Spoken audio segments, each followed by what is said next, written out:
اللہ تعالیٰ کا خوبصورت نام ہے الرزاق، بہت رزق دینے والا۔ آپ سچ سچ بتائیے کس کس کو رزق چاہیے؟ اب آپ اپنے دل میں سوچ لیں اللہ تعالیٰ سے کیا مانگنا ہے۔ ٹھیک ہے، دینے والا تو وہ ہے نا، صرف دل کا یقین ہے جو ہم اللہ تعالیٰ کی اس صفت سے حاصل کریں گے انشاءاللہ تعالی۔ قرآن مجید میں رب العزت نے فرمایا ام تسألہم خرجا فخراج ربک خیر وہو خیر الرازقین، کیا آپ ان سے کسی آمدنی کا سوال کرتے ہیں تو آپ کے رب کی آمدنی ہی بہتر ہے اور وہی بہترین رزق دینے والا ہے۔ یہ سورہ المومنون کی آیت نمبر 72 ہے۔ اللہ تعالی الرزاق ہے، رازق ہے۔ عربی زبان میں رزق کے مفہوم میں ہر وہ چیز آ جاتی ہے جو انسان کو نصیب ہوتی ہے۔ یعنی آپ کی آنکھیں دیکھتی ہیں تو روشنی، آنکھوں کی روشنی اللہ کا رزق ہے۔ کان سنتے ہیں تو یہ سماعت رزق ہے۔ زبان بولتی ہے تو یہ بولنا رزق ہے۔ اور آپ کے پاس جو مال ہے وہ بھی رزق ہے، زندگی بھی رزق ہے، جو علم ہے یہ بھی اللہ تعالیٰ کا رزق ہے۔ تو آپ دیکھیں کہ اللہ تعالیٰ کیا کچھ مہیا کرتے ہیں انسانوں کو، کیا کچھ ہے جو پہنچاتے ہیں۔ اللہ تعالیٰ ساری مخلوقات کو رزق پہنچاتے ہیں۔ کسی کے ہاتھ سے کوئی چیز گر گئی، تھوڑی دیر کے بعد آپ دیکھتے ہیں چیونٹیاں آ گئی اور چیونٹیاں اس چیز کو لے کے چلی گئی۔ رزق ہے۔ جب چیونٹیوں کو رزق ملنا ہے تو کسی سے کچھ گرے گا اور وہ اس تک پہنچ جائے گا۔ وہی ساری مخلوقات کا پیدا کرنے والا، وہی رزق دینے والا ہے۔ اور اللہ تعالیٰ کس کس طریقے سے رزق دیتا ہے۔ ہمارے یہاں انسان تو اتنے ستم ظریف ہیں کہ اپنے پاس سال سال بھر بلکہ اس سے بھی زیادہ کی چیزیں سٹور کر لیتے ہیں، جیسے اناج ذخیرہ کرتے ہیں، چاول، گندم اور اسی طرح کی بہت ساری چیزیں ذخیرہ ہوتی ہیں نا۔ اس کے مقابلے میں جانوروں کا اللہ تعالیٰ کی ذات پر کتنا یقین ہے۔ رب العزت نے فرمایا وَمَا مِن دَابَّةٍ فِي الْأَرْضِ إِلَّا عَلَى اللَّهِ رِزْقُهَا، زمین میں چلنے والا کوئی جاندار نہیں مگر اس کا رزق اللہ تعالیٰ کے ذمے ہے۔ کتنے ہی جاندار ہیں جو زمین پر نہیں، سمندر کی گہرائیوں میں رہتے ہیں۔ کیا سمندری جانوروں کو رزق ملتا ہے؟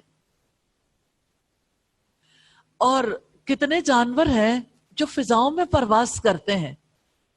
وسیع کائنات میں کتنے پھیلے ہوئے علاقے تک مخلوقات ہیں۔ ہر مخلوق کو رزق ملتا ہے، صبح اٹھتے ہیں سب بھوکے ہوتے ہیں، کوئی ایسا نہیں جس کی بھوک وہ رب نہ مٹاتا ہو۔ وہ رزق کے ایسے اسباب پیدا کرتا ہے کہ ان میں سے کچھ کو تو ہم سمجھ سکتے ہیں اور کچھ اسباب تو ہمارے تصور سے بھی باہر ہیں۔ اللہ تعالیٰ رزق تخلیق بھی کرتا ہے، رزق کو پہنچاتا بھی ہے۔ ہمارے رزق کے لیے سورج نکلتا ہے، سورج کی حرارت سے ہماری روٹی کا، ہمارے پھلوں کا، ہمارے لیے جانوروں کے دودھ کا، گوشت کا انتظام ہوتا ہے۔ اگر سورج روشنی نہ دے تو زمین پر زندگی کا امکان بھی باقی نہ رہے۔ تو اللہ تعالیٰ الرزاق ہے تو ایسا نہیں ہے کہ وہ صرف مسلمانوں کو رزق دیتا ہو اور کافروں کو نہ دے۔ وہ تو سبھی کو دیتا ہے، انسان ہو یا جانور، سبھی اس سے رزق پاتے ہیں۔ اللہ تعالیٰ سے دعا ہے وہ ہر ایک کو اس کے حصے کا کثیر رزق عطا فرمائے۔ رزق کی دعاؤں میں سے کچھ دعائیں ہیں جو ہم دہرانے کے قابل ہوں گے۔ آج اللہ تعالیٰ نے موقع دیا تو انشاءاللہ پھر بھی دہرائیں گے۔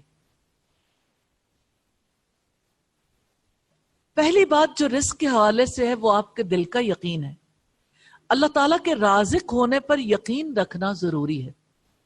جس کا جتنا یقین پختہ ہے وہ اتنے یقین کے ساتھ مانگے گا، اور عطا کرنے والا مہربان ہے، وہ ہر ایک کو عطا کرتا ہے، اور اس کی عطا اتنی کثیر ہے کہ ساری دنیا کے انسان، جن، پہلے اور بعد میں آنے والے، ساری مخلوقات اکٹھی ہو جائیں، اس سے رزق مانگیں کھلے میدان میں اکٹھے ہو کر، تو اس کے خزانوں میں اتنی کمی بھی نہیں آتی جتنی سمندر میں انگلی ڈبو کر سمندر کے پانی میں کمی آتی، کہ اس کا رزق ختم ہونے والا نہیں ہے۔ اللہ تعالیٰ نے فرمایا ان اللہ هو الرزاق ذو القوة المتین، بلا شبہ اللہ تعالیٰ ہی بے حد رزق دینے والا، طاقت والا، نہایت مضبوط ہے، اور اللہ تعالیٰ رزق دینے والوں میں بہترین ہے۔ یہ یقین ہے، سب سے پہلے یقین کی بات ہے۔ جتنا گہرا یقین ہوگا اتنی گہرائی سے آپ مانگیں گے۔ اور یقین کس بات کا ہے؟ کہ اللہ تعالیٰ رزق دینے والوں میں بہترین ہے۔ وَارْزُقْنَا وَأَنْتَ خَيْرُ الرَّازِقِينَ، آپ دعا کرتے ہیں یا اللہ ہمیں رزق دے، صرف ایک لفظ ہے وَارْزُقْنَا، ہمیں رزق دے، وَارْزُقْنَا وَأَنْتَ خَيْرُ الرَّازِقِينَ، اور تو رزق عطا کرنے والوں میں سے بہترین ہے۔ اللہ تعالیٰ سوال کرتا ہے قُلْ مَنْ يَرْزُقُكُم مِّنَ السَّمَاوَاتِ وَالْأَرْضِ قُلِ اللَّهُ، آپ کہہ دیں کہ تمہیں آسمانوں اور زمین سے رزق کون دیتا ہے؟ آپ کہہ دیں کہ اللہ تعالیٰ۔ اور یہ بات مجھے بہت زیادہ دل کو اچھی لگتی، میرا دل پکڑا جاتا ہے اس آیت سے، وَمَن يَتَّقِ اللَّهَ يَجْعَل لَّهُ مَخْرَجًا۔ اپنی زندگی میں نے اس کو ہر جگہ اس قدر گہرائی سے ایکسپیرینس کیا ہے۔